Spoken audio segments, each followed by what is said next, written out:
அம்பானியோட atrocities நிறைய இருக்குது monopoly. அதுக்கப்புறம் நிறைய லீகலாக பார்த்தீங்கன்னா நிறைய பிரச்சனைகள் பண்ணிட்டு இருக்காங்க. அந்த மாதிரி விஷயங்களை பற்றி கேள்வி கேட்கலாம். இப்போ இது விட்டுட்டு அவங்க செலவு பண்ணாதீங்க, கல்யாணம் பண்ணாதீங்க, அத்தனை பேர் ஏன் கூப்பிட்டாங்க, அராஜகமாக நடந்துகிட்டு இருக்கு அப்படின்னா எல்லாமே தான் அராஜகமாக நடந்துகிட்டு இருக்கு. இப்போ இந்த கல்யாணம் இந்த கண்டென்ட் வந்து இப்போ வைரல் ஆகிட்டு இருக்கு அப்படின்றதால இதை பற்றி ஏதோ ஒன்று பேசணும், ஸ்குவாடுக்கு ஏதாவது ஃபீட் பண்ணணும் அப்படின்னு சொல்லிட்டு பண்ணிட்டு இருக்கீங்க.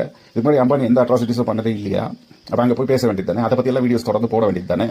அந்த மொமெண்ட்ல எது வருதோ அதை வச்சு ஒரு வீடியோ போட வேண்டியது. ஜியோ எல்லாமே ஃப்ரீயாக கொடுக்கும்போது யூஸ் பண்ணவே இல்லையா மதன் நீங்கள்? அது மோனோபோலியாக மாறும்போது அதை பற்றி எத்தனை வீடியோ போட்டிருப்பீங்க? அப்படியே பண்ணாலும் நீங்கள் வீடியோ போடணும். இப்போ நாங்கள் குரல் கொடுக்கணும், நாங்கள் எப்படி நாங்கள் என்ன பண்ணுவோம்? கூட இருக்கவங்க கிட்ட பேசுவோம், சாமானிய மக்கள்.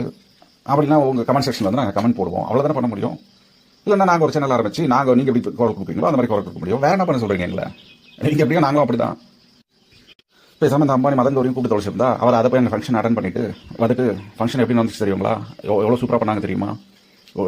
அவ்வளோ வகையான சாப்பாடு, நம்ம இந்தியாவுக்கே ப்ரைடுங்க, எத்தனை செலிபிரிட்டிஸ் வந்தாங்கன்னு ஒரு வீடியோ போட்டிருப்பீங்க.